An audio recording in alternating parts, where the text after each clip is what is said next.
اعوذ باللہ من الشیطان الرجیم بسم اللہ الرحمن الرحیم الحمد للہ رب العالمین والصلاة والسلام علی اشرف الانبیاء والمرسلین وآلہ الطیبین الطاہرین اعوذ باللہ من الشیطان الرجیم فناداها من تحتها لا تحزنی قد جعل ربک تحتک سریہ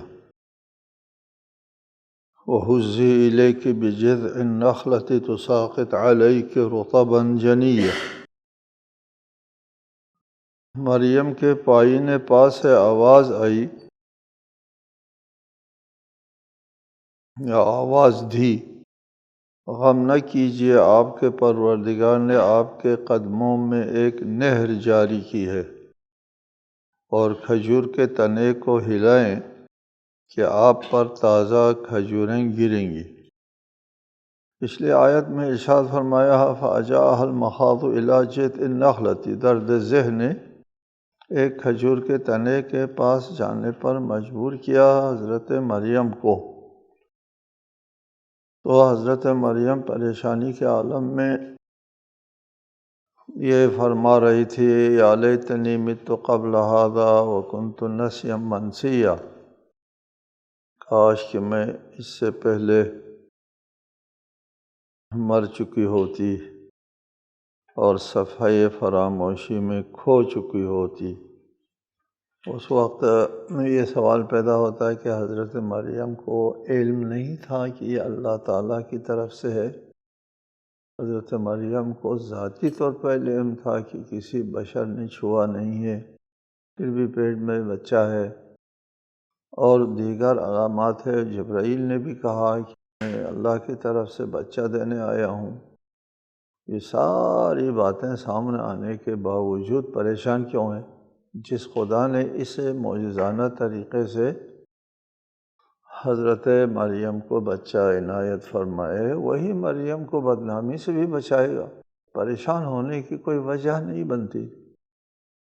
جواب میں ایک روایت ہے امام جعفر صادق علیہ السلام سے، تو آپ نے فرمایا کہ پریشانی کی وجہ یہ تھی لِأَنَّهَا لَمْ تَرَ فِي قَوْمِهَا رَشِيدًا ذَا فَرَاسَةٍ يُنَزِّهُهَا مِنَ السُّوءِ، کہ مریم سمجھتی تھی کہ ان کی قوم میں کوئی فہم و فراست کا مالک شخص نہیں تھا جو مریم کو اس بدنامی سے بچا لے، بات سمجھ لے کہ یہ معجزہ ہے اللہ کی طرف سے ہے۔ اس سے پریشانی تھی، خود تو مطمئن تھی کہ یہ اللہ کی طرف سے ہے، معجزہ ہے، لیکن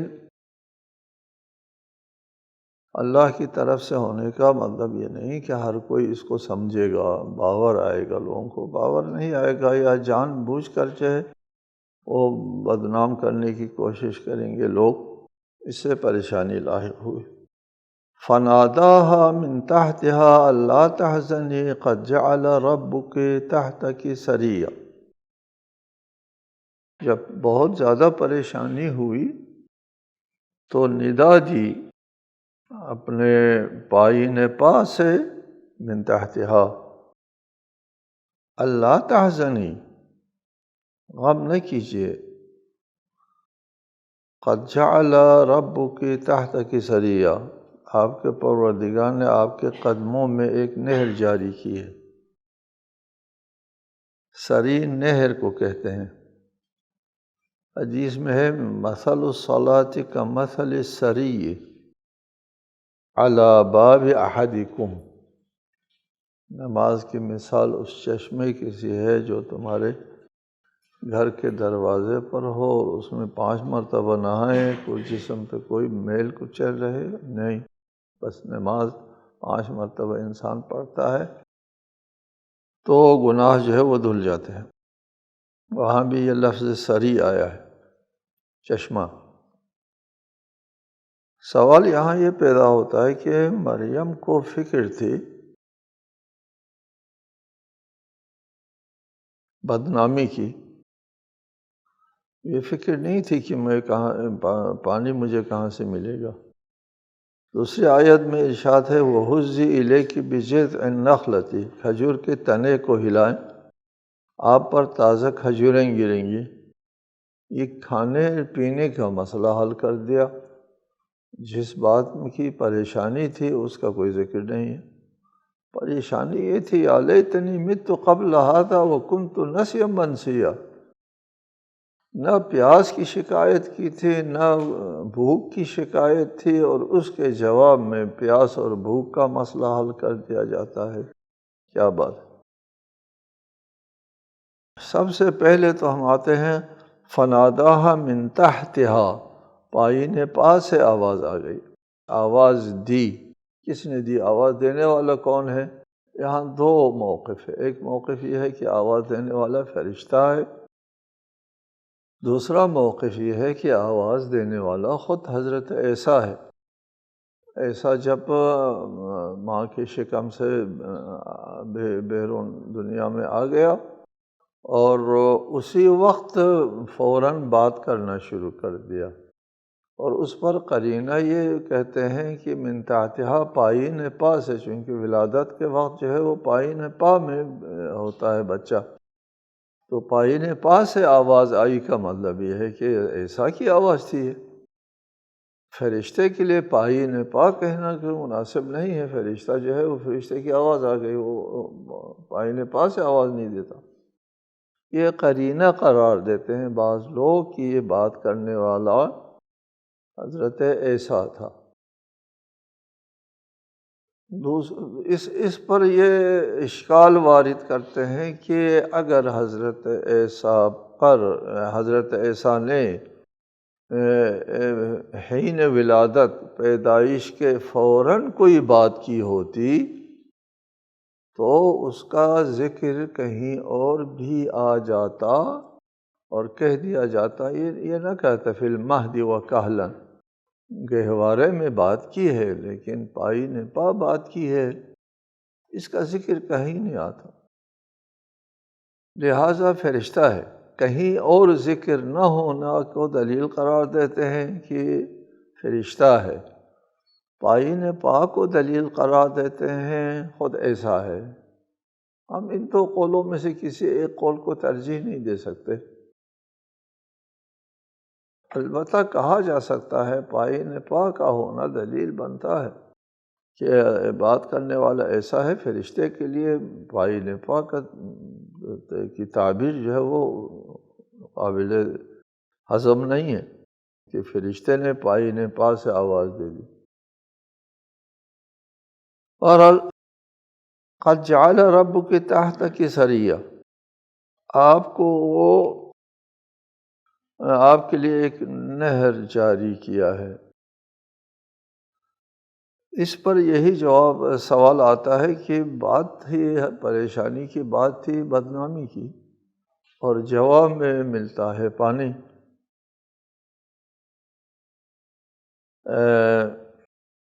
اور کھجور کے وہ تازہ کھجور،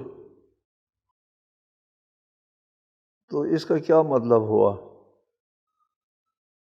کہتے ہیں جواب میں کہ اللہ تعالیٰ، اے مریم، اللہ کو پتہ ہے تو پیاسی ہے، ابھی بچے کی ولادت ہوئی ہے، اللہ کو پتہ ہے ولادت کے بعد جو ہے وہ جسم کے بہت سارے خون بہہ جاتا ہے اور نحیف ہو جاتی ہے عورتیں۔ اس قسم کی چھوٹی چھوٹی باتوں کے بارے میں اللہ تعالیٰ مہرباں ہے۔ ادھر پیاس بجھانے کے لیے اللہ پانی دے رہا ہے، ادھر بھوک مٹانے کے لیے کھجور دے رہا ہے، تو تم کو بدنامی سے دوچار کرے گا یہ مہربان اللہ؟ جی ضمناً بتا، چھوٹی باتوں کو حل کر کے بڑی باتوں کے بارے میں مریم کو بے فکر کر دیا۔ ٹھیک ہے جی، یہ جواب ہے۔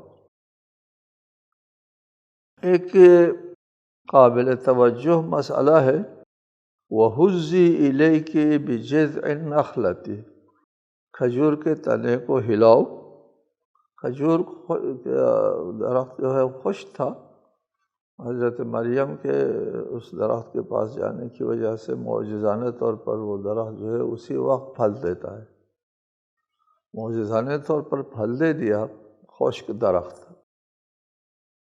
تو معجزانہ طور پر پھل اللہ تعالیٰ نے پیدا کیا ہے، تو اس کو نیچے سے اتارنا اللہ کے لیے مشکل تھا۔ وہ خشک درخت کو سرسبز بنانا اور فوری پھل بنانا جو ہے وہ مشکل تھا، وہ اللہ تعالیٰ نے کر دیا۔ اور اوپر سے نیچے مریم کے دامن میں گرانا اللہ کے لیے مشکل تھا، وہ خود گرا دیتے۔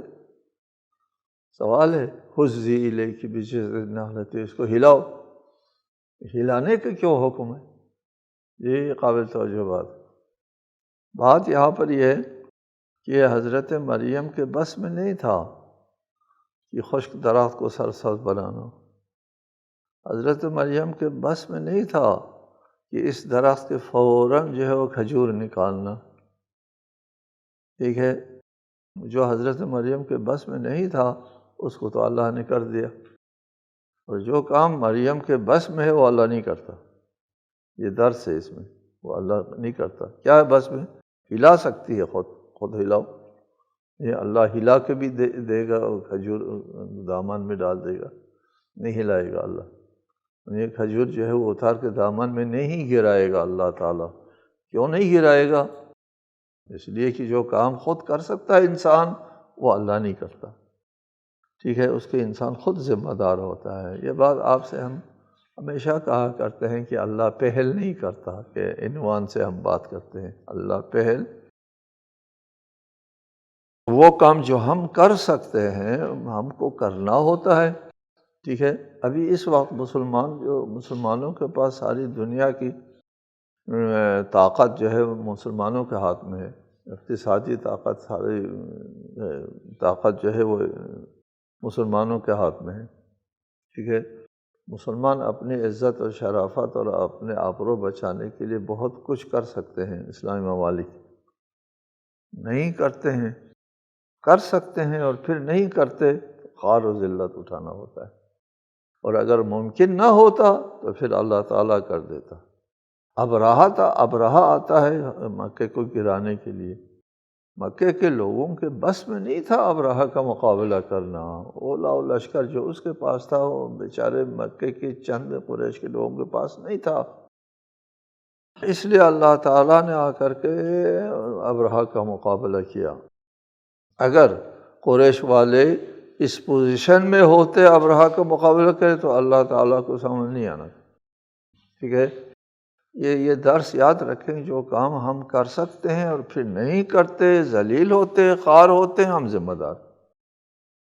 اور اگر ہم نہیں کر سکتے، ہمارے لیے ممکن نہیں ہے، تو پھر اللہ تعالیٰ ہماری مدد کے لیے آگے آتا ہے۔ یہ اس میں بہترین مثال ہے، وَهُزِّي إِلَيْكِ بِجِذْعِ النَّخْلَةِ، ہلا تو سکتی ہے نا خود۔ فَكُلِي وَاشْرَبِي وَقَرِّي عَيْنًا فَإِمَّا تَرَيِنَّ مِنَ الْبَشَرِ أَحَدًا فَقُولِي إِنِّي نَذَرْتُ لِلرَّحْمَنِ صَوْمًا فَلَنْ أُكَلِّمَ الْيَوْمَ إِنْسِيًّا۔ بس آپ کھائیں اور پئیں اور آنکھیں ٹھنڈی کریں، وَقَرِّ عَيْنًا، اور آنکھیں ٹھنڈی کریں، اور اگر کوئی آدمی نظر آئے تو کہہ دیں میں نے رحمان کے لیے روزے کی نظر مانی ہے، اس لیے آج میں کسی آدمی سے بات نہیں کروں گی۔ یہاں پہ اللہ تعالیٰ کا یہ ارشاد ہے کہ اب آپ کے لیے کسی قسم کی پریشانی نہیں ہے، آپ کو بدنامی سے اللہ تعالیٰ بچائے گا۔ ابھی آپ اپنی پیاس بجھائیں اور بھوک مٹائیں، فَكُلِي وَاشْرَبِي وَقَرِّ عَيْنًا۔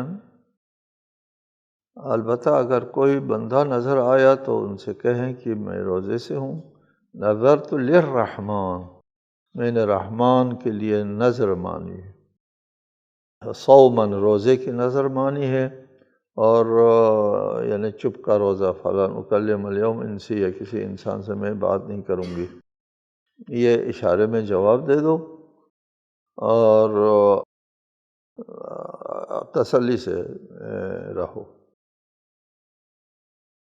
یہاں پہ نظر تو للہ نہیں کہا، للرحمن کہا ہے۔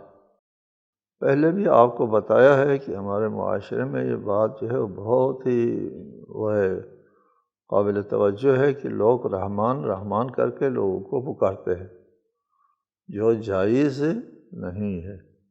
اللہ تعالیٰ کے خصوصی نام دو ہیں، اللہ اور رحمان۔ ولد اللہ ولد الرحمن، اللہ کر کے پکارو یا رحمان کر کے پکارو۔ اگر کسی کا نام عبداللہ ہے تو اے اللہ نہیں کہہ سکتے نا اس کو، اے اللہ ادھر آؤ، اور کسی کا نام عبد الرحمن ہے تو او رحمان ادھر آؤ کہتے ہیں لوگ، یہ جائز نہیں ہے۔ یہ بہت سے اجتماعی سیاسی شخصیات کا نام جو ہے وہ یہ رحمان رحمان کر کے پکارتے ہیں، جائز نہیں۔ نظرت للرحمن، یہ رحمان جو ہے وہ اللہ کی جگہ اللہ کہتے ہیں یا رحمان کہتے ہیں، ایک بات ہے۔ فَأَتَتْ بِهِ قَوْمَهَا تَحْمِلُهُ قَالُوا يَا مَرْيَمُ لَقَدْ جِئْتِ شَيْئًا فَرِيًّا، پھر وہ اس بچے کو اٹھا کر اپنی قوم کے پاس لے آئی۔ لوگوں نے کہا اے مریم تو نے بہت غضب کی حرکت کی۔ ظاہر بات ہے بچہ لے کر کے آتی ہے دوشیزائی، تو لوگوں نے بہت اس کو برا منایا۔ یا اخت ہارون ما کان ابوک امرأ سوء وما کانت امک بغیہ، اے ہارون کی بہن نہ تیرا باپ برا آدمی تھا نہ ہی تیری ماں بد کردار تھی، یہ کیا لے کر کے آئی تو، یہ کیا ہو گیا؟ اس بات کی توقع تھی حضرت مریم کو بھی، اور ہونا بھی چاہیے کہ لوگ طرح طرح کی باتیں کریں گے۔ اسی طرح لوگوں نے باتیں کرنا شروع کر دی کہ یہ کیا لے کر آئی ہیں تو اللہ تعالیٰ نے پہلے کہا تھا کہ فکر نہ کرو، اللہ جو ہے وہ خود بچائے گا۔ یہاں پر ایک مسئلہ ہے یا اخت ہارون کا، اے ہارون کی بہن۔ مستشرقین بہت بڑھ چڑھ کر کے اس اعتراض کو اٹھاتے ہیں۔ دیکھیے قرآن کے مصنف کو یہ نہیں پتہ تھا کہ حضرت ہارون اور حضرت عیسیٰ کے درمیان میں 1600 سال کا فاصلہ ہے، تو وہ کس طرح ہارون کی بہن ہو گئی؟ 1000 سال سے 600 سال پہلے کے آدمی کی بہن کیسے ہو سکتی ہے؟ یہ اعتراض اٹھایا ہے۔ اس کے جواب میں بہت ساری باتیں ہوئی۔ اخت ہارون کیوں کہا ہے یہاں پر؟ ایک تو یہ ہے کہ ضروری نہیں ہے کہ ہارون صرف موسیٰ کا بھائی ہو۔ دنیا میں لوگ اپنے بزرگوں کے نام سے نام رکھتے تھے۔ حضرت مریم کی کا کوئی بھائی ہو اس کا نام بھی ہارون ہو؟ کس نے کہا ہارون صرف موسیٰ کا بھائی ہے دنیا میں؟ ایک جواب۔ دوسری بات یہ ہے کہ بنی اسرائیل میں ایک شخص گزرا تھا جو تقدس میں اس کا بڑا نام تھا، مقدس میں پاکیزگی میں بڑا نام تھا، اور حضرت مریم کا بھی تقدس میں بڑا نام تھا۔ تو لوگوں نے کہا او ہارون کی بہن، یعنی او ہارون جیسی مقدس ہستی، اے ہارون کی سطح کی پاکیزہ خاتون، یہ کیا کیا؟ دو جواب۔ تیسرا جواب یہ ہے، جو حضرت مریم کی ماں کی طرف سے ایک بھائی اس کا نام ہارون تھا، جیسے کہ اوپر جواب دیا ہے۔ چوتھا جواب یہ ہے کہ روایت ہے، مغیرہ بن شعبہ راوی ہے، اللہ رسول اللہ صلی اللہ علیہ وآلہ وسلم نے مجھے نجران کی طرف بھیجا تو نجرانیوں نے یہی اعتراض اٹھایا کہ تم پڑھتے ہو یا اخت ہارون، جبکہ ہارون تو بہت پہلے گزر گیا ہے اور مریم بہت بعد میں آئی ہے، تو وہ یہ کیسے ہارون کی بہن ہو گئی؟ واپس آتا ہے مغیرہ اور رسول اللہ سے، وہ پوچھتا ہے کہ یہ اعتراض ہوا، تو آپ نے ارشاد فرمائے انہم یسمون بالانبیاء والصالحین قبلہم، لوگ اپنے سے سابقہ انبیاء اور صالحین کے نام سے نام رکھا کرتے تھے، یعنی حضرت مریم کے کسی بھائی کا نام بھی ہارون تھا۔ ٹھیک ہے جی۔ پانچواں جواب بھی ہے کہ حضرت مریم نسل ہارون، ہارون کے جو قبیلہ ہے قبیلہ لاوا کہتے ہیں، قبیلہ لاوا، لاوا قبیلے کی فرد ہے حضرت مریم، نسل ہارون سے ہے، قبیلہ ہارون سے ہے۔ اور جو قبیلہ ایک ہوتا ہے تو اس کو اخا ہاشم کہتے ہیں، ہاشمی، اخا تمیم کہتے ہیں، وہ تمیمی، اس لیے اخا ہارون کے اخت ہارون کہنا بھی اصطلاح کے مطابق۔ یہ 4-5 جواب ہے۔ بہرحال لوگوں نے کہا یا اخت ہارون ما کان ابوک امرأ سوء وما کانت امک بغیہ، یہ کہاں سے یہ ناشائستہ حرکت جو ہے وہ تمہارے اندر آ گئی، نہ باپ میں یہ بات تھی نہ ماں میں۔ فاشارت الیہ، یہ بات سن کر حضرت مریم نے اشارہ کیا عیسیٰ کی طرف، بچے سے پوچھو۔ قالوا کیف نکلم من کان فی المہد صبیا، کہنے لگے ہم اس سے کیسے بات کریں گے جو بچہ ابھی گہوارے میں ہے، اس سے پوچھو، کیا مطلب ہے اس کا؟ حضرت مریم کو یقین تھا کہ میری صفائی خود بچہ کرے گا، اس لیے اشارت الیہ۔ یہ یقین کہاں سے آیا؟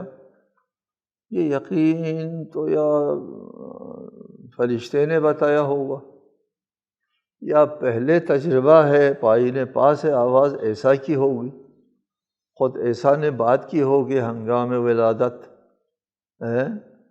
یا فرشتوں نے بتایا ہوگا۔ بہرحال حضرت مریم کو یقین تھا کہ میرا دفاع خود بچہ کرے گا۔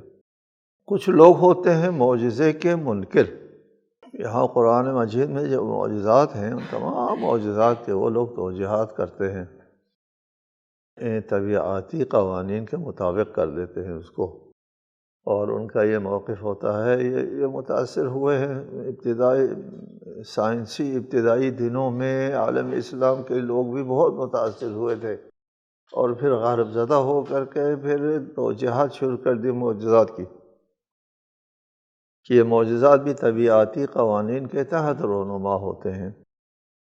یہاں پر کہہ دیا کہ بچہ جو گہوارے میں ہے وہ کیسے بات کرتا ہے، جو آپ لوگ معجزے کو نہیں مانتے ہیں، تو وہ توجیہ کرتے ہیں کیف نکلم من کان، کسی زمانے میں یہ گہوارے میں تھا، ہم ابھی اسے کیسے بات کریں، کسی زمانے میں گہوارے میں، ہر کوئی گہوارے میں ہوتا ہے تو ایسا بھی گہوارے میں تھا۔ یہ نامعقول جو ہے ماضی بعید کے معنی میں لیتے ہیں کانا کو۔ پھر ترتیب کلام، یار ہم اس آدمی سے کیسے بات کریں جو 20 سال پہلے گہوارے میں تھا، یہ کوئی ترکیب کلام ہے؟ تو پھر ہم کوئی بھی کسی سے بات نہ کریں، ہم سب گہوارے میں ہوتے تھے، ہم سے کیوں بات کریں؟ یہ کوئی ترکیب کلام نہیں ہوتا کہ جو 20 سال پہلے گہوارے میں تھا اس سے ابھی کیف نکلمو کہہ دیں۔ اور اب یہاں پر کانا جو ہے وہ ثبتا کے معنی میں ہے، یہ قرآن مجید میں اصطلاح و عربی محاورے میں عام ہے۔ مثلا ان کنت تقیہ، کنت ثبتا کے معنی میں ہے، نہ ماضی بعید کے معنی میں مثلا۔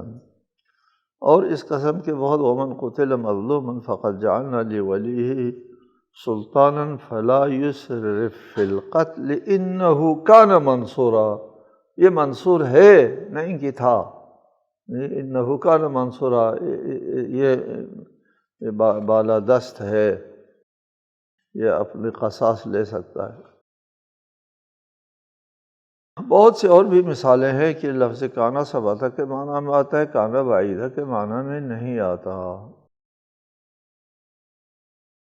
قال، جب حضرت مریم نے اشارہ کیا بچے سے پوچھو، اور لوگوں نے کہا کہ کیف نکلم من کان فی المہد صبیا، ویسے اتنے میں قالا، حضرت عیسیٰ نے گہوارے میں کہا انی عبد اللہ آتانی الکتاب وجعلنی نبیا وجعلنی مبارکا اینما کنت واوصانی بالصلاة والزکاة ما دمت حیا وبرا بوالدتی ولم یجعلنی جبارا شقیا۔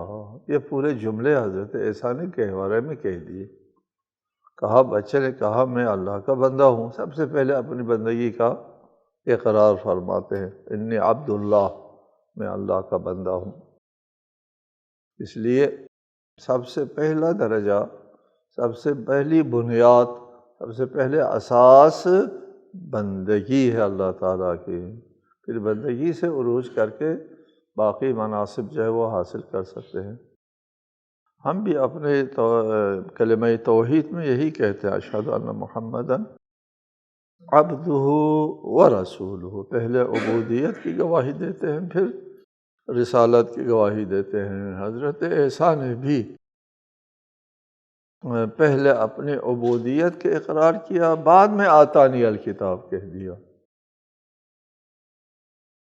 قال انی عبد اللہ آتانی الکتاب، مجھے کتاب دے دی گئی ہے، دے دی گئی ہے، یعنی ابھی آپ گہوارے میں ہیں اور گہوارے کے عالم میں آپ کو کتاب انجیل دے دی گئی ہے، یعنی انجیل نازل ہو گئی تھی۔ حضرت عیسیٰ کے دنیا میں وجود آنے سے پہلے ایک موقف ہی ہے، ہاں حضرت عیسیٰ کے اوپر انجیل اس وقت نازل ہو گئی تھی جب آپ شکم مادر میں تھے، ایک موقف ہے، اور جب دنیا میں آئے تو پھر بطریقہ اولا انجیل ان کے قلب مبارک کے اوپر نازل ہو گئی تھی۔ باقی آئندہ انشاءاللہ تعالی۔ والسلام علیکم۔